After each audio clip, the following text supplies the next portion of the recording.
What's up, Danner ici en direct du Destructure. Aujourd'hui, je vous montre comment bien ajuster ses fixations. Avant de passer à la vidéo, je veux vraiment que ce soit clair. C'est super important d'aller faire ajuster ses fixations par des professionnels. Ça prend des professionnels formés. Donc, ce que je te dis dans la vidéo qui suit, c'est vraiment à titre indicatif, puis c'est pour t'éduquer finalement, te donner de l'information. Ça remplace en aucun cas le travail d'un professionnel. Sur ce, on s'en va à la vidéo. Premièrement, il faut savoir que pour bien l'ajuster, il faut que notre botte soit bien rentrée dedans parce que sinon, tout va être croche. Fait qu'on s'assure qu'elle est bien appuyée dans le devant, notre fixe, puis généralement, une fixation bien ajustée, ça va ressembler à ça.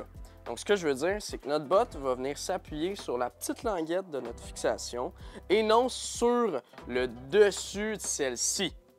OK, maintenant, passons aux choses sérieuses. Il y a 3 trucs importants à savoir. Il y a le forward pressure, notre plaque anti-friction à l'avant et la DIN. Donc, pour ce qui est du forward pressure, ça, c'est en lien avec les petites lignes qu'il y a à l'arrière ici. Ce qu'on veut concrètement, c'est que notre fixation, une fois la botte clippée dedans, soit au centre des lignes, juste ici.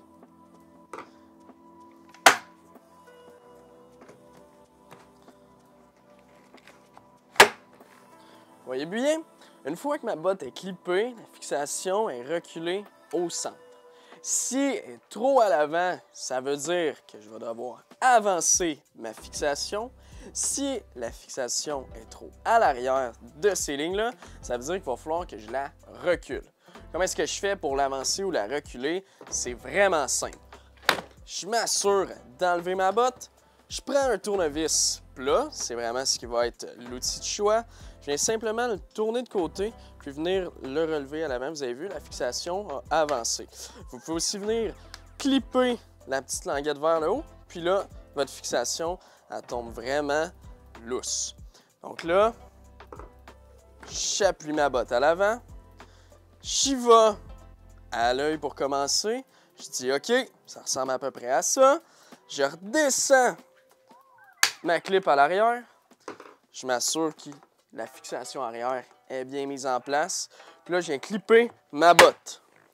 Je regarde si ma fixation en arrière est vraiment bien au centre. Et puis, eh bien oui, elle est bien au centre. Ça veut dire que mon forward pressure est parfait. Maintenant, pour ce qui est de la plaque anti-friction, la plaque à l'avant, on va venir sélectionner un outil comme ça. Okay? C'est environ l'épaisseur d'une carte d'école ou d'une carte d'affaires. Ce qu'on veut, c'est s'assurer que notre botte est vraiment dans le haut de la fixation. Fait que je donne une petite tape dans le haut de ma botte. Je viens vraiment bien la faire monter. Ensuite, je vais venir essayer de passer mon outil entre la botte et le forward pressure. Donc, ce que je veux, c'est vraiment avoir une résistance, mais que ce soit tout de même possible de venir passer ma languette. Donc, vous voyez, j'ai une bonne résistance, mais je suis quand même capable de passer ma languette. Ça veut dire que j'ai une bonne pression sur ma plaque anti-friction. Pour ajuster la plaque anti-friction, ça va généralement nous prendre un tournevis étoile. Puis ce qu'on va venir faire, c'est simplement visser ou dévisser la vis qui est reliée à cette plaque-ci. Généralement, elle va être à l'avant de la fixation ou sur le dessus. Sur le côté, ça va être notre DIN. Donc, essayez-le. Si vous voyez que votre plaque elle bouge lorsque votre botte n'est pas dessus, eh bien, ça veut dire que vous êtes sur la bonne vis. C'est maintenant le temps de parler de la DIN. La DIN, c'est ce qui permet à ta botte de déclipper ta fixation au bon moment.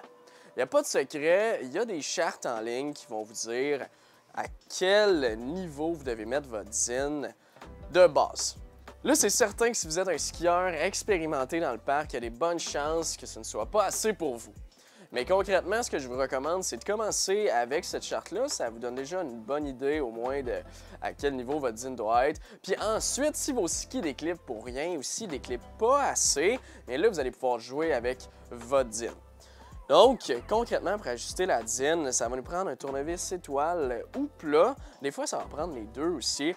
Puis ce qu'on va venir faire, c'est qu'on va venir trouver la vis sur notre fixation à l'avant qui vient monter la petite ligne qu'il va avoir à l'intérieur de notre fixe. Donc, je trouve la vis, je viens visser avec un tournevis, jamais avec une drill. C'est vraiment important. On le fait au tournevis, c'est vraiment ce qui est le best. Puis, je vais venir l'ajuster à ce qui était marqué sur la charte. Maintenant, c'est la même chose à l'arrière, mais pour nous donner un coup de main, je vais clipper ma fixe arrière sans la botte. Donc, ensuite, je peux venir visser ou dévisser la DIN dépendamment de ce que j'ai besoin de faire. Et bien voilà, c'est tout pour la vidéo super simple sur comment ajuster ses fixations. Si vous voulez d'autres vidéos de ce type-là, plus techniques, que je peux filmer directement ici au Destructure, dites-le moi en commentaire, ça va me faire excessivement plaisir. Merci beaucoup de regarder les vidéos, puis j'espère qu'on va se revoir dans les prochaines. Sur ce, allez, ciao!